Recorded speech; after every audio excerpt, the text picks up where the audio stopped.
Ufunuo wa Yohana mlango wa 18.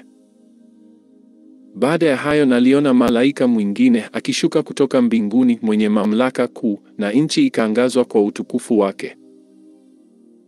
Akalia kwa sauti kuu akisema, Umeanguka, umeanguka Babeli ule mkuu, umekuwa maskani ya mashetani na ngome ya kila roho mchafu na ngome ya kila ndege mchafu mwenye kuchukiza.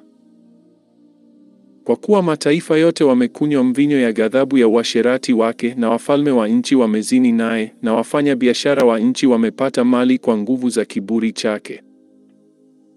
Kisha nikasikia sauti nyingine kutoka mbinguni ikisema, Tokeni kwake, enyi watu wangu, msishiriki dhambi zake, wala msipokee mapigo yake.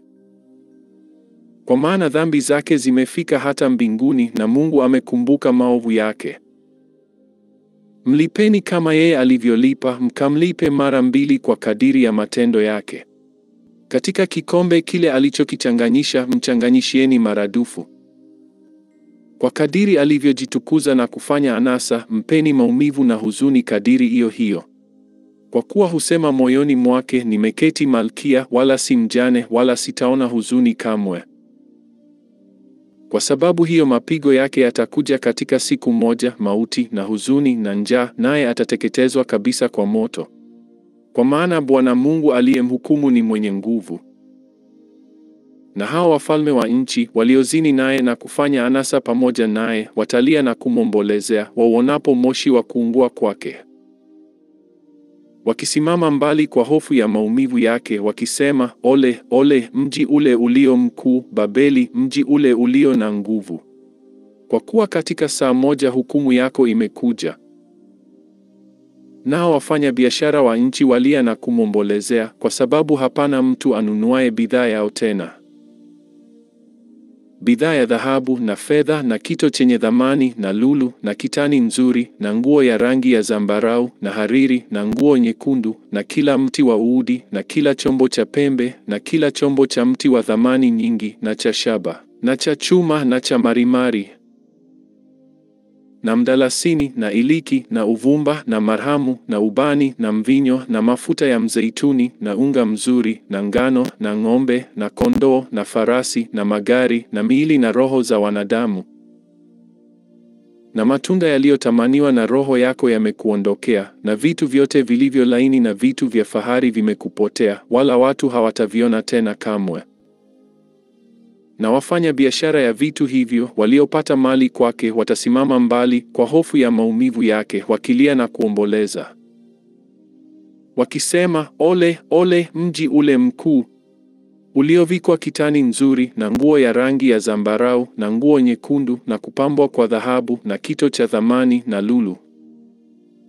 Kwa kuwa katika saa moja utajiri mwingi namna hii umekuwa ukiwa. Na kila nahodha na kila aendaye mahali popote kwa matanga na mabaharia, nao wote watendao kazi baharini, wakasimama mbali. Wakalia sana walipouona moshi wa kuungua kwake, wakisema, Ni mji upi ulio mfano wa mji huu mkubwa? Wakatupa mavumbi juu ya vichwa vyao, wakalia wakitokwa na machozi na kuomboleza, wakisema, Ole, ole, mji ule ulio mkuu, ambao ndani yake wote wenye merikebu baharini walipata mali kwa utajiri wake, kwa kuwa katika saa moja umekuwa ukiwa. Furahini juu yake, enyi mbingu, nanyi watakatifu na mitume na manabii, kwa maana Mungu amehukumu hukumu yenu juu yake. Na malaika mmoja mwenye nguvu akainua jiwe, kama jiwe kubwa la kusagia, akalitupa katika bahari, akisema, Kama hivi, kwa nguvu nyingi, utatupwa Babeli, mji ule mkuu, wala hautaonekana tena kabisa. Wala sauti ya wapiga vinanda na ya wapiga zomari na ya wapiga filimbi na ya wapiga baragumu haitasikiwa ndani yako tena kabisa, wala fundi awaye yote wa kazi yoyote hataonekana ndani yako tena kabisa. Wala sauti ya jiwe la kusagia haitasikiwa ndani yako tena kabisa. Wala nuru ya taa haitamulika ndani yako tena kabisa, wala sauti ya bwana harusi na bibi harusi haitasikiwa ndani yako tena kabisa, maana hao wafanya biashara wako walikuwa wakuu wa nchi, kwa kuwa mataifa yote walidanganywa kwa uchawi wako. Na ndani yake ilionekana damu ya manabii na ya watakatifu na ya wale wote waliouawa juu ya nchi.